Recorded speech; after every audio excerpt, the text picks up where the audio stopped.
and welcome to Always Take Notes. We are thrilled to announce the publication of Always Take Notes, Advice from Some of the World's Greatest Writers. The book, edited by the two of us, features contributions from almost 100 past guests on the podcast. It's a distillation of the wit and wisdom we've heard over the past 6 years. The book offers, we think, frank and entertaining guidance on writing in particular and living a creative life in general. It answers questions such as, where do the best ideas come from? How do you stay motivated? What does it take to become a published author? And how do you actually make money from your writing? Published by Ithaca Press, Always Take Notes, Advice from Some of the World's Greatest Writers is available now in all good bookshops. We hope you enjoy reading it. Hello and welcome to Always Take Notes. In this episode, we speak to the novelist Robert Harris. We spoke to Robert about moving from journalism to writing historical fiction, about shifting from modern to ancient settings, and about his new novel, Precipice. It's a great episode. We hope you enjoy it. Welcome, Robert, to Always Take Notes. It's fantastic to have you on the show. Let's start with your new book, Precipice. Tell us about when you came across the story of Venetia Stanley and Herbert Asquith and what it was about their correspondence and their relationship that piqued your interest. Well, I read the book many years ago. There's a book of their letters. About half of them were collected in an Oxford University Press edition, which I read with great interest, as I have an interest in political history. And when I started writing novels a few years ago, I thought that a family saga about the Asquiths might be quite interesting. They were such a remarkable family. And I thought that was too woolly. And I reread the letters, and I came across one in particular in August 1914 when he relates that he's had a message from the Foreign Secretary. This is just after the First World War started, enclosing torn-up fragments of Foreign Office telegrams, flimsy carbon copies of top-secret dispatches from ambassadors, which had been found littered at various points around the country, Goring-on-Thames, Henley-on-Thames, St James's Park. Now, what these were messages which Asquith had shown to Venetia Stanley, his girlfriend, and then thrown out of the window after she'd read them when they went for drives together. And only 5 people received these decrypts. Grey, the Foreign Secretary, Asquith, Churchill, Kitchener, the Secretary of State for War, and Harcourt. And Asquith, said, it's nothing to do with me, which clearly it was. And I thought, these have been handed in by members of the public, and the Scotland Yard had brought them to the attention of the Foreign Office. And I thought, well, there was a leak inquiry into this correspondence. And I thought, why don't I invent the poor hapless fool who was charged with trying to track down where these had all come from? And that's when I saw how I could turn it into a novel. That was actually going to be my next question. In general, when you're looking at periods of history or you come across an incident, do you have any particular process for thinking how you can turn it into a novel? Is it often this figure of the outsider or the onlooker as a way in? Quite often, yes. I find that I've quite often written about, prime ministers or consul of the Roman Republic or whatever, and it's quite useful to have them viewed from the outside rather than having an interior monologue. In this case, I did actually make Asquith a character himself, and we go inside his thoughts. But normally I find a ghostwriter or a secretary, a figure like that who observes, who I can invent, perhaps, who can bring these real-life figures into a novel and make them feasible. And the ideas can come from anywhere. My last novel, the one before this, which was about the hunt for the regicides across America, that came from a tweet I happened to see, for example. I mean, the great advantage of writing these novels, the novels that I do, is that you can almost never run out of ideas. There's always something you're going to find. And of course, you have the skeleton of history to help with the story, but how do you go constructing, I guess, sinew and muscle on top of that?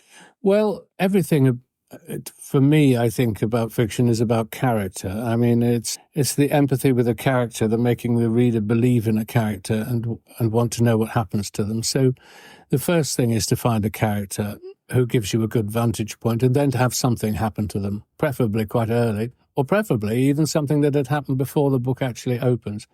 And then you catch interest. That's the most important thing, and I think that's the justification for historical fiction. Is it switches on banks of empathy in a reader, sympathy, a sense of being there, which even the greatest historians can't do. They're constrained by their trade. A novelist has freedom.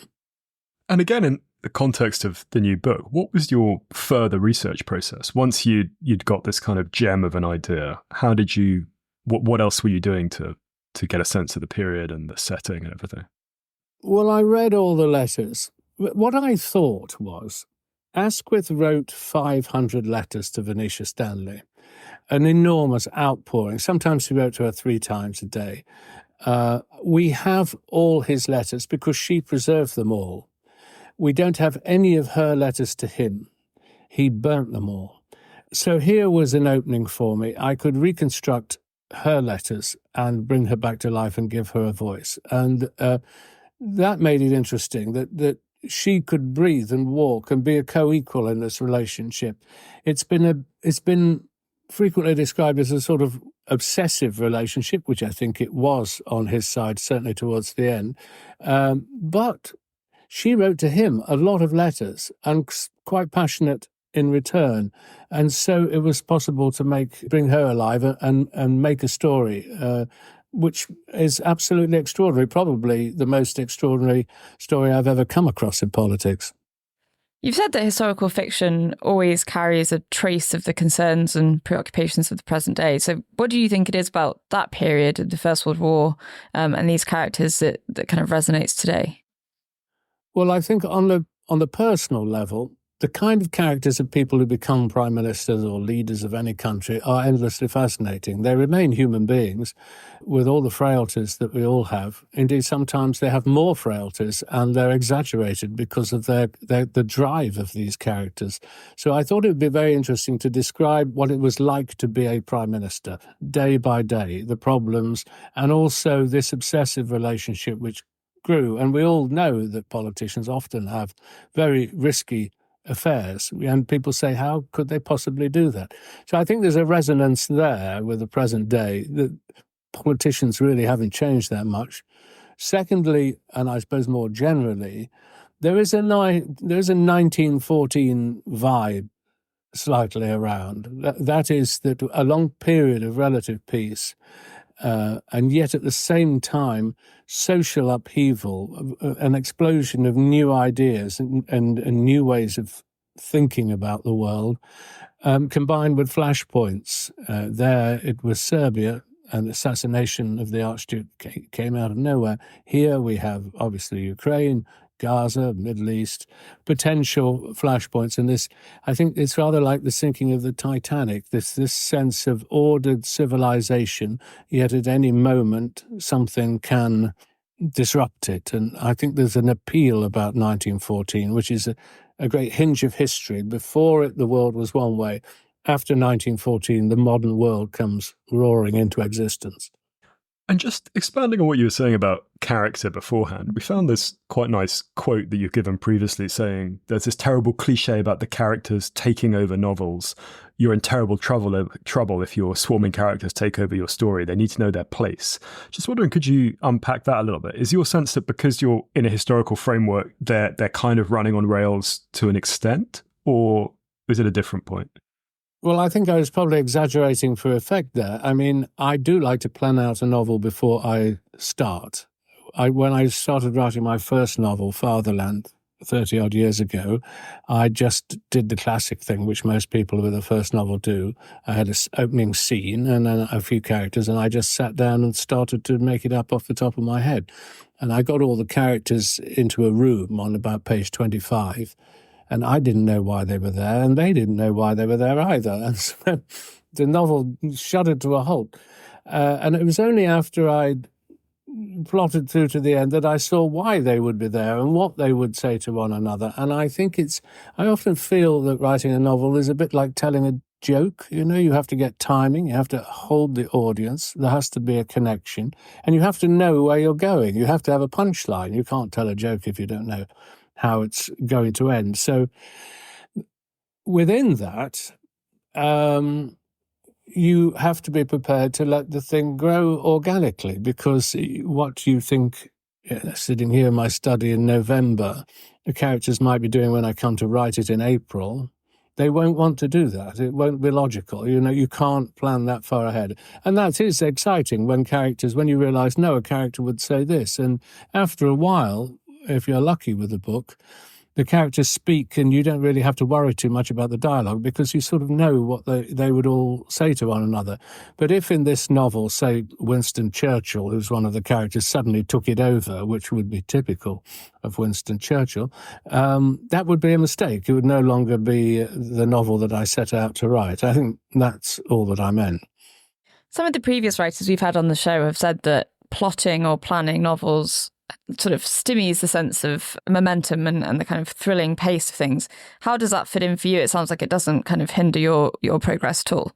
No, it doesn't really. I mean, I find the process, well, there are various processes. First of all, you have an idea, then you research it, if it's a historical novel, or even if it's not, actually. Places, you do the topography, where people will go. That's stage one. Stage two is then when you start to, through all that morass of information, you start to pick out particular characters, lines of development, what they might do, twists and turns. And that's really, in many ways, one of the most thrilling stages of a novel, when everything is not yet set and anything can happen. And then stage three is where you actually sit down and start at the point where you've decided this the best place to begin. All this can change. I mean, some novels I've tried to write the opening 50 times. Pompeii, I remember, was one that it was incredibly difficult to find out how to start it. It's all creative. What I don't believe personally, and it may be different for other people, is this slightly romantic myth that you simply sit down and just start writing. I don't think that that's possible. If you do that, you're very likely at the end of it to say, okay, I've cleared my mind. Now I've discovered what the book is about and I shall start to write it. And I know some writers do that, but I would hate to do that. I have a neurotic desire to get every page more or less right before I go on to the next. We wanted to come back to Precipice in due course, but can we roll back now to your early life? So you grew up on a housing estate in Nottingham. Your father was a printer, had left school at 14. But we saw that he'd passed on an interest in politics. We found this rather nice line that when you were 6, when your classmates were writing up what they did in their holidays, you wrote an essay entitled "Why Me and My Dad Don't Like Sir Alec Douglas Home." Could you take us back to that part of your life? Yes, I've really gone on writing the same thing ever since. My father was a printer. He left school at 14, as indeed did my mother, but they were both clever and interested in books and history. And my father used to take me to the printing works where he operated one of those giant presses in Nottingham, and I used to sit beside it, and he'd give me a great stack of paper, much bigger than you'd get in a shop. That was exciting. And I used to sit and doodle there for several hours while he worked. And that's the smell of that press. I can still smell it now, the ink and and I think somehow writing just became the thing that I was most interested in. And by the time I was about 8, I decided I wanted to be a writer. And a lot of it was curiously factually based. I'd make up imaginary newspapers or imaginary countries. The first thing I ever bought was a portable Remington typewriter, which I still have. And I taught myself to type when I was about 11 or 12. So I always wanted to write. I didn't think I'd be a novelist, to be honest. I just wanted to write, full stop. To begin with, I wanted to write plays. Then I became a journalist. I wrote non-fiction books. And I turned to novel writing simply because, first of all, it felt like the next stage in one's development. And I'd written a book about the Hitler diarist forgery, and the characters were so outlandish, it was later turned into a drama series, that it was like writing fiction. And in particular, I read Hitler's Table Talk, which is, a lot of it was about what the world would look like after he'd won, his plans. And I thought, this is good. I'll write a non-fiction book about what the world might have looked like if he had won. And I thought, why don't I do it like a guidebook, as if it existed, because there were lots of models and architectural plans, spears, buildings photographed as if they existed. but it was an arid world with no people in it. And so I decided I need to invent people who lived in this world. And so I crossed, as if through a looking glass, into writing fiction as a tool more than anything else to express what it was I wanted to say. And I think that's really still my motivation for writing, that I can do more with fiction than I can if I'm doing non-fiction, journalism or history. To return to that journalism period briefly, I mean, you worked at the BBC and then you were political editor of The Observer by the age of 30. What did that stint of working in that medium kind of teach you as a writer? Well, I learned several things, really. When I was very young, I mean, I got a traineeship at the BBC when I was 21, and by the time I was 22, I was working on Panorama, and you used to do 50-minute films that went out at 8:10 on BBC One, with millions then, in those days, would watch. And there was no VCR, no means of recording it and playing it back. So you had to hook a large audience very early on and hold their attention against competition from ITV and so on, right the way to 9 o'clock. And for some reason, I developed a knack for deciding which bits of interview to use and which pictures to use. And I was often left to do that. And that was incredibly formative. I learned how to tell quite a long and complicated story. That was important. Then when I went into newspapers, I learned to write against the clock, that there would be a gap on the leader page of the Observer or the Sunday Times. 1,500 words was required, and you had to deliver it by noon. And that knocks a lot of preciousness out of you as a writer. There's nothing easier than to not write because you can't make it perfect. Well, in journalism, it's just got to be there, never mind whether it's perfect or not. That's quite a good discipline, actually, because one knows so many people who talked and thought about writing novels but never actually got around to doing it. In journalism, you just learned you had to. We always find it interesting to talk to people who were active on Fleet Street in the 80s and so forth about, what it was like, because certainly amongst people of our generation, there's often a sense that this was before the great disruption engendered by the internet and things like that. But there can sometimes be a bit of a sense to look back through slightly rose-tinted glasses. So someone who was there but is still, operating in today's environment as well, what was it like being a newspaper person, at the period that you were doing it, for good and for bad? It was great, actually. I mean, the newspapers, a lot of them were highly profitable. They were rich. There was a lot of money. People were highly paid. You had expenses to go to places. It was when looking back on it, it was like the last golden Edwardian sunset, pre-1914, as it were, for being a journalist. And I was very lucky to have that. Also, the effect of social media has been to fracture the means of communication, the means by which people get their news. In those days, those papers had circulations of, the Sunday Times well over 1 million, 1.5 million, the Observer 700,000 or 800,000, so that you were addressing a big audience. You don't get that sense anymore. So it was quite an exciting time. I was fortunate to have had the last of it, really, because it clearly isn't like that. Most of my friends are journalists, actually, either from television days or newspaper days. I like journalists. I think they're generally interesting, rewarding people to be around. And it was a great period. You might want to wait till the end of the interview before assuming that these two journalists are. Okay, well, I'm warned. When did you decide that you wanted to write books, non-fiction books to start with? You wrote about chemical warfare, the Falklands, and as you say, the Hitler Diaries.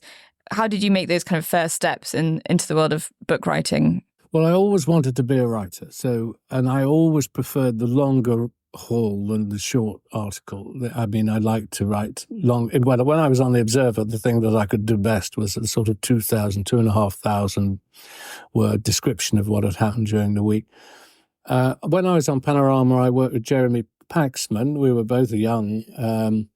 I was 22 or 23. He was just 30. And we did a film about chemical and biological warfare. And the publisher rang him and said, would you like to write a book about it? And he very kindly said, well, I made the film with my friend. Shall we write it together? So we split it up. I did all the historical stuff up to 1945, and he did all the post-1945 And that was very interesting. And then the publisher said, "You want to do something else?" And I started another book. I never actually wrote it. And then the Falklands War came along, and I had the idea for writing about the conflict between the media and the government, because I was in BBC and witnessing it at first hand, the struggle. And I sold that, and that was my first solo book, and it did unexpectedly well, and that was it. So I did my journalistic work, and then in holidays and so on, or in the evenings, I wrote books. I was going to say, with your chemical weapons book, I spent a year in the army between school and university, and I think it was the only book in the officers' mess that they had. So it was a sort of a small plaudit.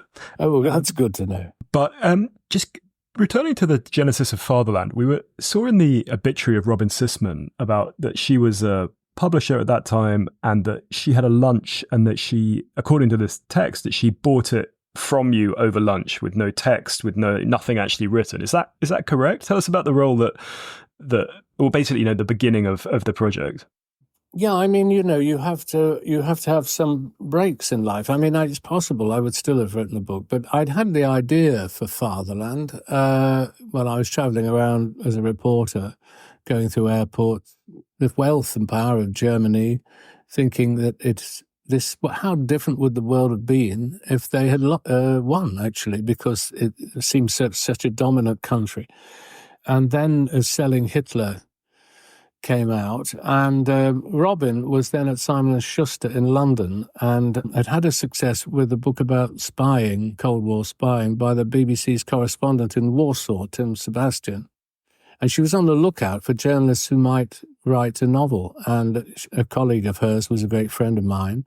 And I was invited to dinner and sat next to her. And she said, "Now tell me, I hear you've got an idea for a novel." So I briefly explained what it was. And she said, "That sounds good." She took me out to lunch. And she said, "I'll give you £30,000 for it, 10,000 now, 10,000 on delivery, and 10,000 on publication." It seemed good money, really. And so I said to my agent, "She's made this offer," and we took it. And then several years passed when I tried to write it, but I just couldn't get anywhere. And everything changed, really. She left Simon & Schuster and went to Hutchinson, and in the end I followed her. And as I said earlier, I tried to write it and couldn't get anywhere. And then I did manage to write the first third, and I was going to write a biography of John le Carré, and I sent the outline of that and the first third to my American agent. And he rang me back a fortnight later and said, "Forget the le Carré. I've got 7 publishers who want to buy the Fatherland." And that just changed my life. And from then on, although I did do more journalism, it was clear that the best way I could earn a living was to be a novelist. And I had taught myself, really, from then on. It took me 3 years to write the next novel, 3 years to write the one after that, 5 years to write the one after that. It was a long apprenticeship, really teaching myself how to do it. Where do you think you were going wrong in those early efforts? Was it the lack of plotting, do you think, that was kind of holding you back a little bit? Yes, a novel is so, not all novels, but most novels are so complex, so much happens. You have to hold it in your head somehow before you start, it seems to me, as a work. Like a painter wouldn't start painting something, without knowing what in the end the conception was. It sometimes makes it sound rather like hack work if you know what you're going to do. But it seems to me certainly most artistic endeavours should surely have that sense of a pattern or something behind it. And I didn't know that, really. I didn't know how useful it can be to limit point of view, for instance. I started writing Fatherland, and it was told from about 5 different points of view. And I'd written a lot, about 200 or more pages, 250 pages, when I realised it was only interesting when the German policeman was on the page. Then there was something unusual about it. When I was telling it from the point of view of an American female journalist and so on, it lacked. So I retold everything that was in there from their point of view and put it into his point of view. And I had to throw away half of what I'd written. But that really probably was the crucial to the book's success. On your abortive John le Carré biography, I think I saw in some of the discussion about Adam Sisman's later book that when you tried to do it, you were given a kind of bombard of legal threats from le Carré. Was he trying to derail you with that, or were there other reasons that it didn't go ahead? No.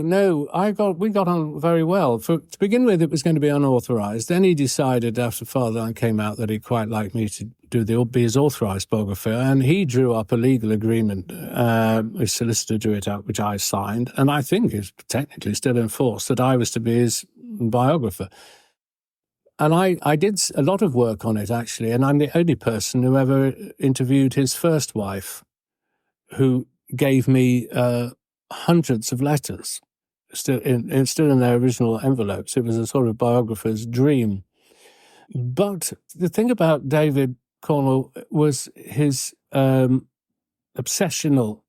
hunt for women, a bit like Asquith in some ways. I remember her saying he slept with every nanny they ever had. And then she said, I asked him how many women he had at that moment were on the go, and he said about a football team. Well, it was clear to me that one couldn't write a biography of le Carré without looking at that. And I didn't want to do it. It wasn't that I was frightened of the legal problems, although, my God, there would have been legal problems. It was that I found it distasteful, to be honest with you, and I didn't want to pry into his private life. He was a novelist I admired. And so that, more than anything, was the reason I decided to just write my own books instead. And he got tired of waiting for this book, which originally he'd only wanted to be published posthumously after he died. And he then appointed Adam Sisman to do it. And very interestingly, of course, Adam Sisman's biography left out all the salacious details, which I thought was a bit of a trick on the reader, frankly. And then when le Carré was safely dead, he brought out another book with all the offcuts or the bits left out. So that's why I didn't do it. But I never had any legal threats from David, no. Yes, the later profile of the football team. To return to Fatherland, when was it clear to you that it was going to be a hit? Was it with that auction for the US rights? Yes, I was on a holiday in France. We had a 1-year-old child, and the auction took place during the course of a day. And at the evening, 8 o'clock, 9 o'clock in the evening, when the bidding all closed in New York, I was paid more for the hardcover rights in America than I had earned in my entire life, put together, books and journalism combined. So that was, it was both wonderful and also a bit of a shock, because I had only written about half the book, and now I had to finish it. But that was the first intimation that it could be successful. And then I'd been very lucky in that after I'd started work on it, the Berlin Wall came down. And my original thought was this was a bit of a disaster for the book, because I was doing something with a, united Berlin, and that I thought was part of what would make it interesting. But it rapidly became clear that it made Germany very topical, and people were worried about German power again. And actually that probably made the book. It became a book that came out at the right time, which was just a stroke of luck. We often find with authors who've had these huge successes that it can be quite difficult to indicate or analyze just why something did so well. I mean, did the fact that a lot of money had been paid for it mean that the publisher was very motivated to market it very well, or was there a particular moment in the review cycle or something that really made it take off? Do you have any sense, looking back, of once it came out, what drove it? Well, I think I was helped in here in the UK by the fact that I'd written Selling Hitler, which had been televised by ITV with Alexis Sale, Barry Humphries playing Rupert Murdoch, and things like that. So that had been quite successful. I was a columnist and had been for a long time on the Sunday Times. I wrote a very long article for the Sunday Times about the world as if Hitler had won, which caused a lot of controversy. And so it was like pushing at an open door in a way, and the book went to number one in its first week. But they hadn't paid very much for it, as I say. Well, I mean, not a chicken feed, but it wasn't sort of a huge sum. And it caught on around the world. So I think it was just a tale that worked. I was surprised and pleased, but it did leave me with a problem afterwards as to how to follow it up. As I've described, it wasn't easy to write that book at all. Fortunately, just before it came out, about 3 or 4 weeks before, there was a Horizon documentary about Alan Turing, and I had the idea of writing a novel about a code breaker who sees something he's not supposed to see. So I had my new idea ready to go, but that took me 3 years, and the only time I've had really serious writer's block was trying to write Enigma. It was a very difficult book to write with all the mathematics and so on. That was going to be my next question, was following it up. But before we move on to Enigma, I wanted to ask, financially, you've said that it was you got more than you'd earned in your career thus far for the book. How did it change your life financially? I mean, you've talked about your house as the one that Hitler bought. I mean, how did it change fortunes for you? Yes, rather suspicious-looking eagle behind me, but that's a church lectern, I can assure you. Well, it gave us. We then had 2 young children. We could leave London. We moved 50 miles outside London with 2 young children. I wanted to bring children up outside London if I could. So we moved, we bought the house outright, and I had time. I mean, that's money is really time. I think it gave me the opportunity to, whatever else may be said, I have no excuses about my books. I've been able to do what I want to do, and I've had the time to do them. So if they're no good, it's not because I've been forced to churn them out. But it was hard. It was hard to because all the hullabaloo that goes on after a book comes out. It went on for a year or more, and all that time I was trying to make a start on Enigma, and I just simply couldn't do it. I couldn't find the point of view. I didn't know I was going to tell half of it from the Germans' point of view and half of it from Bletchley Park. And I was fortunate in one thing, in that Bletchley Park at that time was still occupied by British Telecom, who just let me wander around into all the huts, and a lot of the old code breakers were still alive.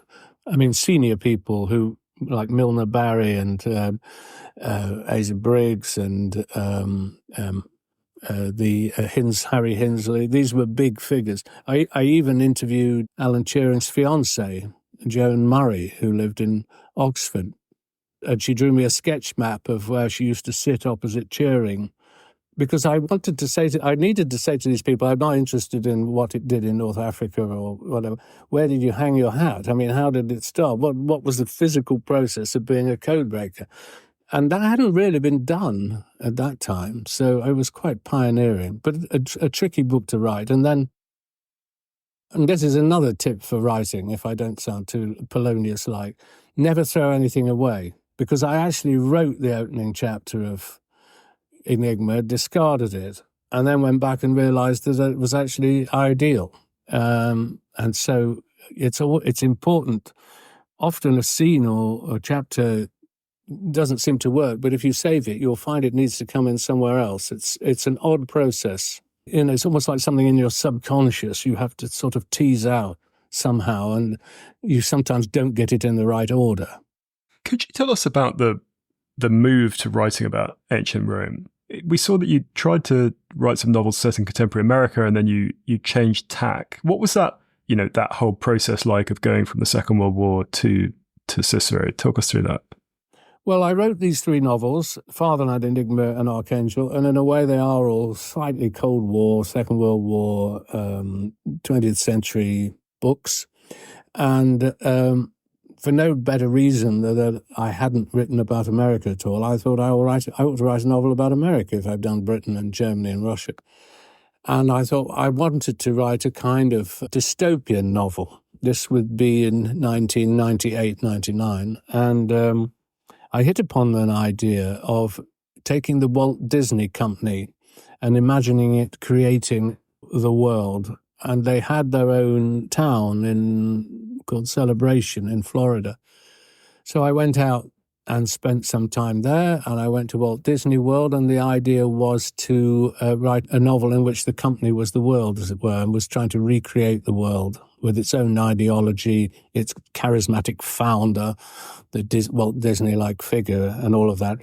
And there was this, it was quite odd. I could never quite grasp it. And I went to Walt Disney World in Florida and checked into the hotel there.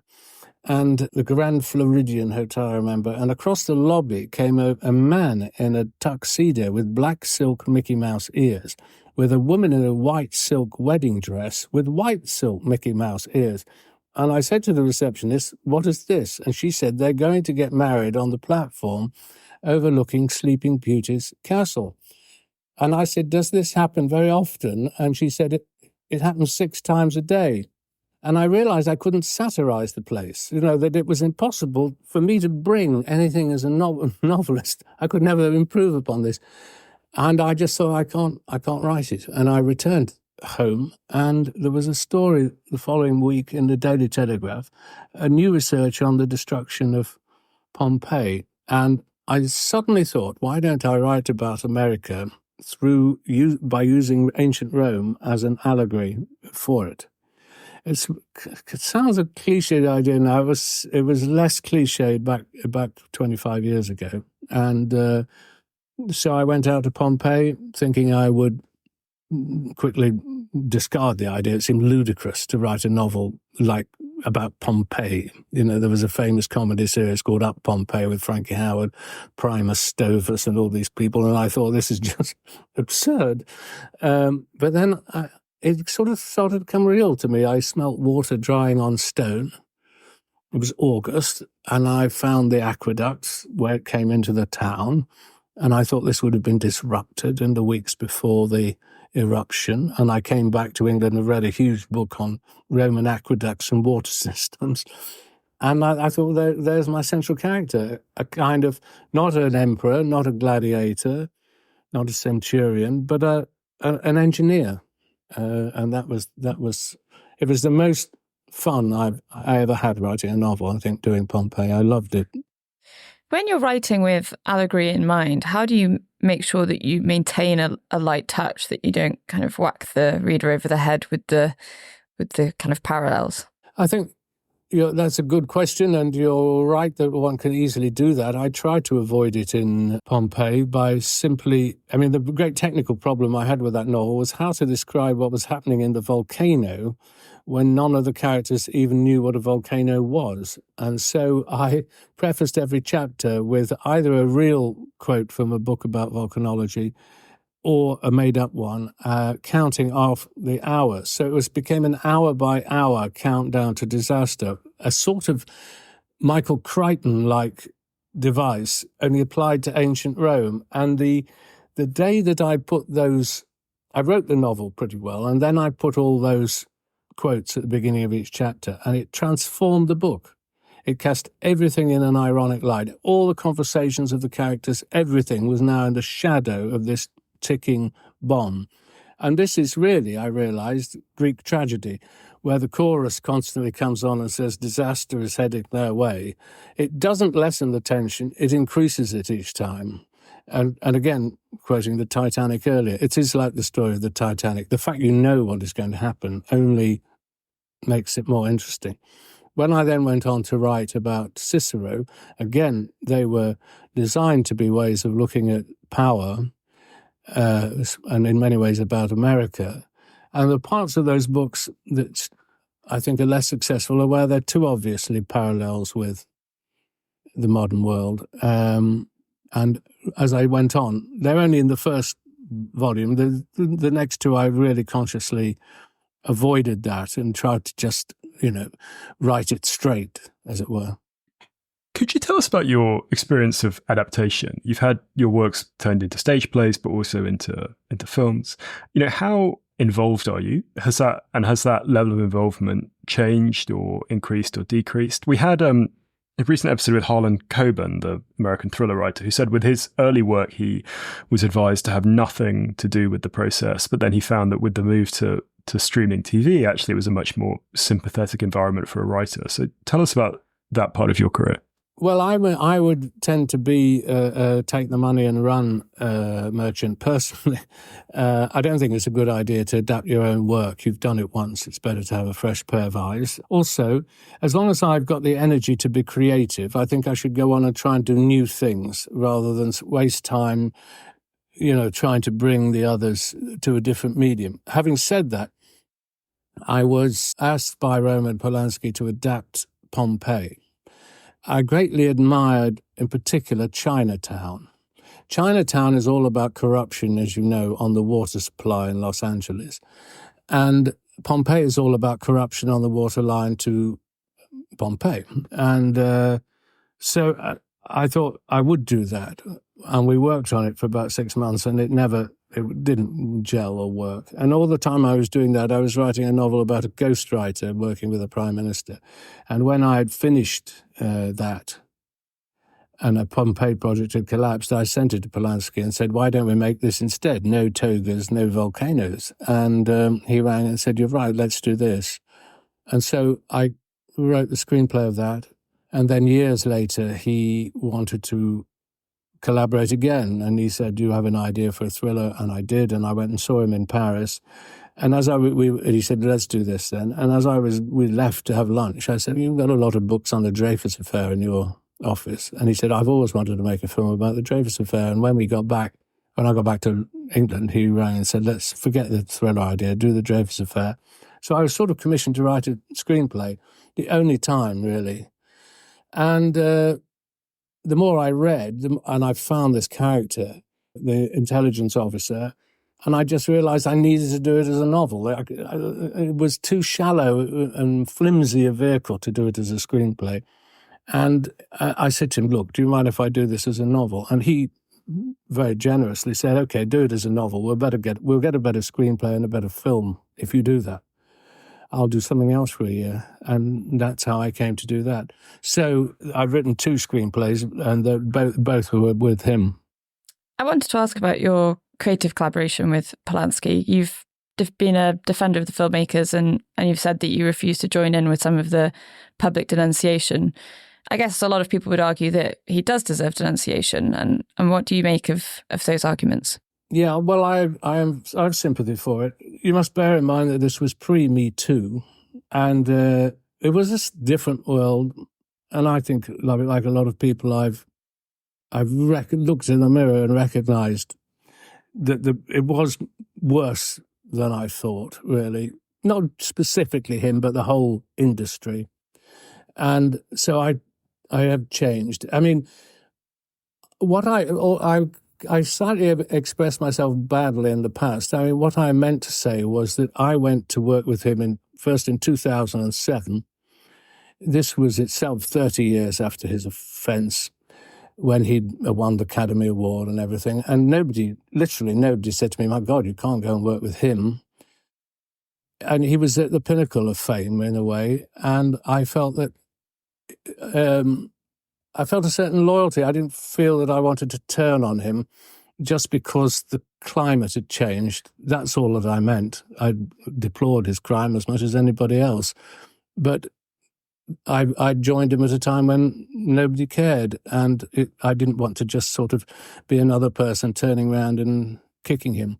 And as I've described the very generous gesture he made to me about An Officer and a Spy, which in many ways is my favourite of all my books, it wouldn't have been possible without him and that act, which is almost unique in my experience in the film world. So, there it is. That film has never been, although it is really a good film, putting aside my own part in it, it's never been released in the English-speaking world and probably never will be. In terms of talking of changing climate, but in a different sense, what is your view of how, in the 30 years you've been writing, views of historical fiction in general, but also of your own work, how have they developed, the critical response, how these things are perceived?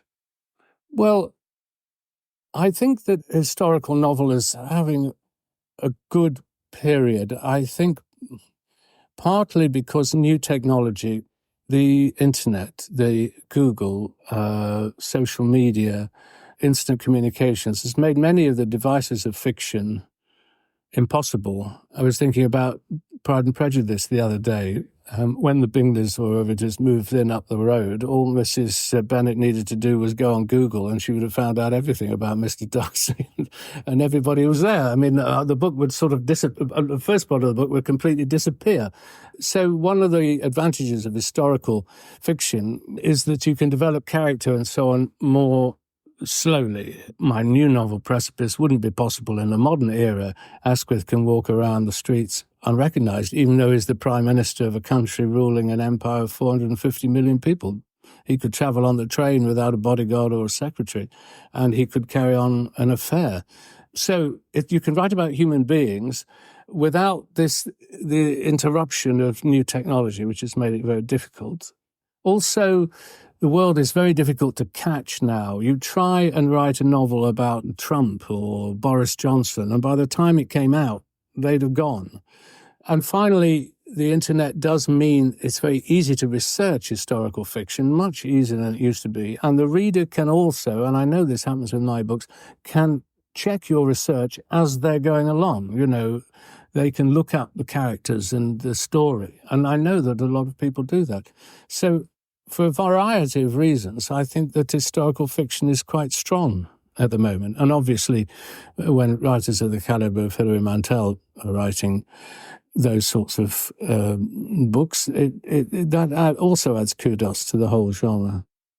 Do you think the literary establishment has changed its tune on historical fiction? You mentioned Mantel, fated by the Booker Prize, for instance. Do you feel that the kind of erstwhile snobbishness about the form is dissipating? It may well be so.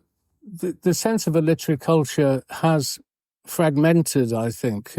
You know, the 70s, when the Booker Prize would go to Doris Lessing or V.S. Naipaul or even Graham Greene, there was a kind of consensus as to what fiction was and where it came from.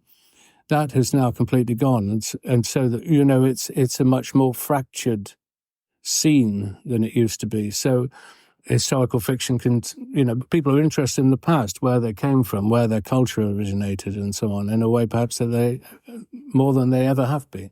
I mean, historical fiction has never gone away. And indeed, if you wanted to say it, you could say that Shakespeare is the greatest kind of historical novelist in a way. Roman plays, history plays and so on. He was able to write about his own period. He wasn't able to write about his own period because it would have been dangerous, but he could write Julius Caesar as a means of writing about Elizabeth I and Essex, for example. And those plays don't date as a result. So there are a lot of strong arguments for historical fiction, I think, and they've never felt stronger.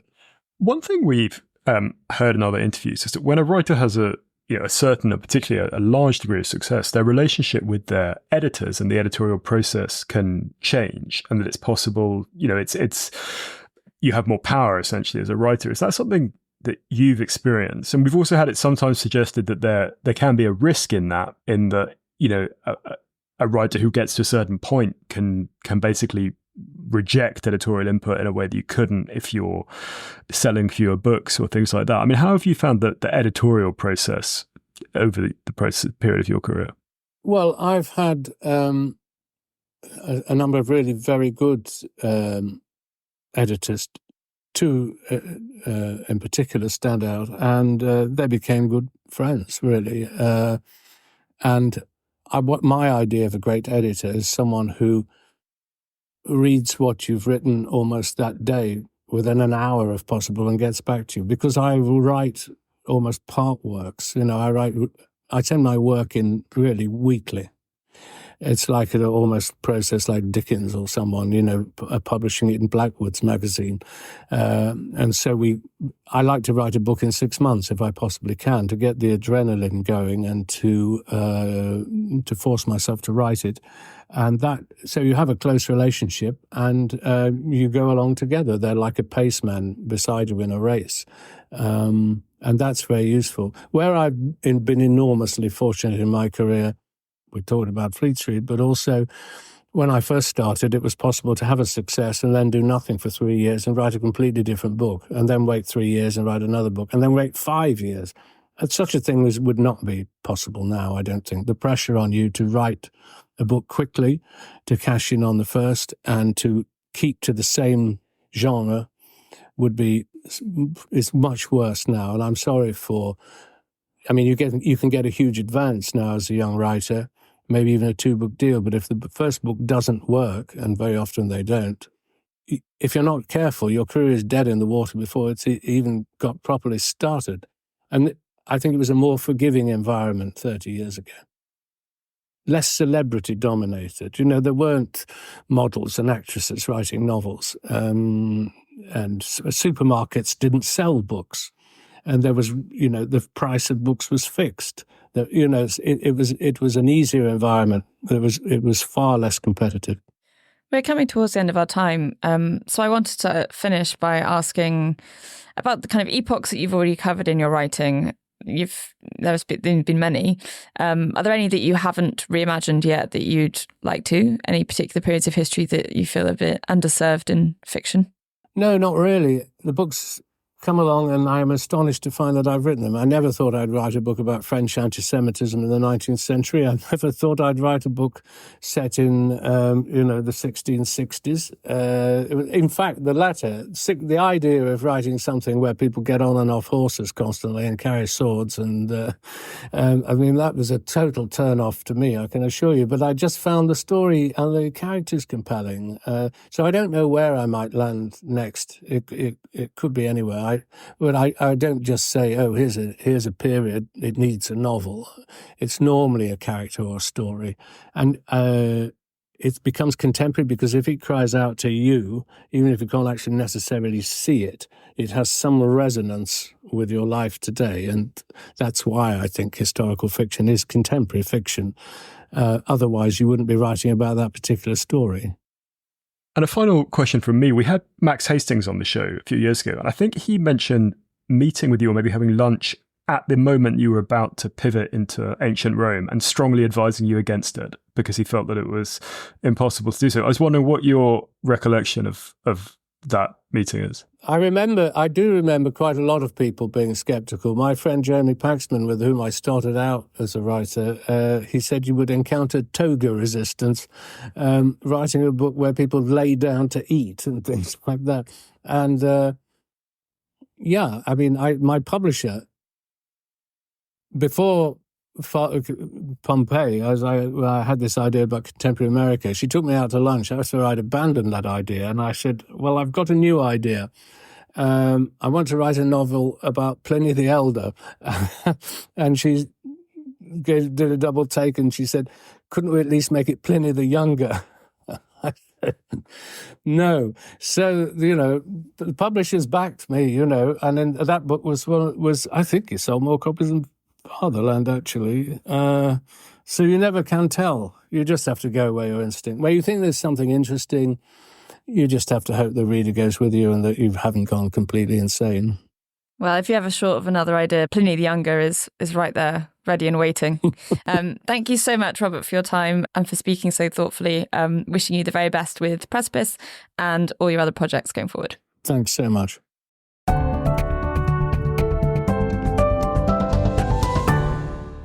That was the Always Take Notes interview with Robert Harris. His website is Robert-Harris. He's on Twitter at Robert_Harris, and Precipice is published by Hutchinson Heinemann.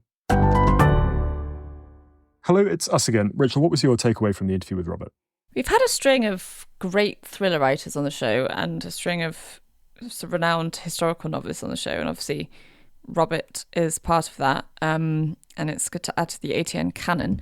And I thought he was particularly thoughtful on the longevity of historical fiction, and the analogy with Shakespeare was obviously very apt. And I thought he was very generous too, talking about his process and the missteps he made when working on Fatherland, which I think would be very useful to people who are kind of slogging away on their novels and know that it can all work out in the end.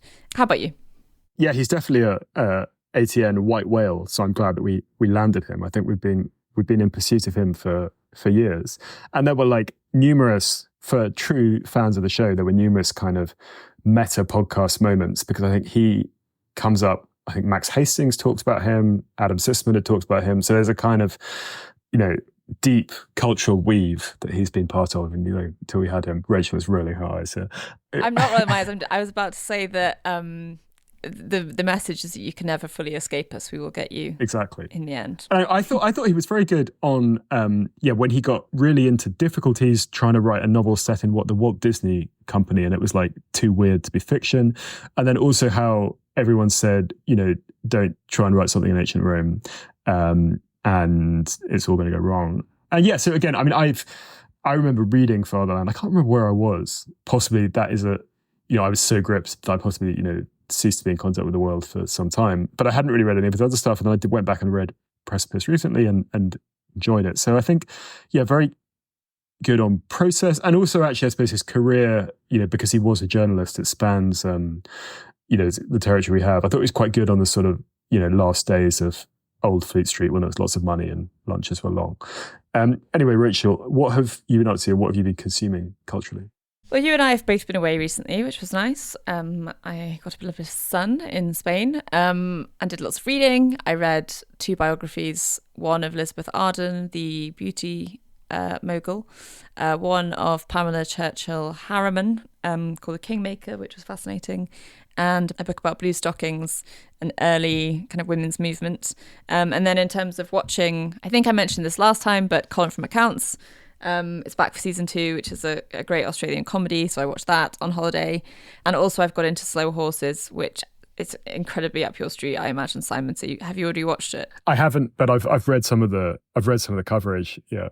You would enjoy, definitely. So I'm very belated to it. I feel like it's already on season 4 or something, but turns out that Gary Oldman, Kristen Scott Thomas makes a great combination. Who would have thought it? Who would have thought? I was also away and had the great pleasure of reading books that were not 19th century mountaineering accounts in the original languages, which was stuff I've had to read for my book. So I did a lot of really interesting reading. I was just saying off air to Rachel that I read a book which I'd heartily recommend from 1990 called Among the Thugs, which is about football hooliganism, and is hilarious but also kind of horrifying. I read Islands of Abandonment by Cal Flynn, who is a friend of mine and a former ATN guest. And I also read a book called Europeans by Jane Kramer, who's an American journalist. And then in terms of matters cultural, Hyun, my girlfriend, and I have been watching Breakpoint, the Netflix tennis series. She's a huge tennis fan, but she'd been wary of it actually because she had heard it wasn't that good. But actually we've been pretty engrossed. And I have a new hero who is Iga Swiatek, the women's, I was saying her name wrong, Iga Swiatek, the women's number 1, who just seems to be like on another level of sophistication with her kind of mental and psychological preparation for what she does. And that so much of the series is like about people going to pieces under pressure and everything like that. And Swiatek, who has her own like traveling sports psychologist, is just, putting Lego together before the match and being extremely cool and everything like that. So she's a bit of a new heroine for me. Anyway, this has been Always Take Notes, hosted by me, Simon Acomb. And me, Rachel Lloyd. Our producer and social media editor is Artemis Irvin. Our score is by Jessica Danheiser, and our graphic design is by James Edgar. If you'd like to follow us on social media, we're on Twitter at Take Notes Always. We're on Instagram at Always Take Notes. If you'd like to support us on our crowdfunding page on Patreon, we're on there under Always Take Notes. And if you'd like to leave a review on iTunes or get in touch with us via our website, please do. Many thanks. Goodbye.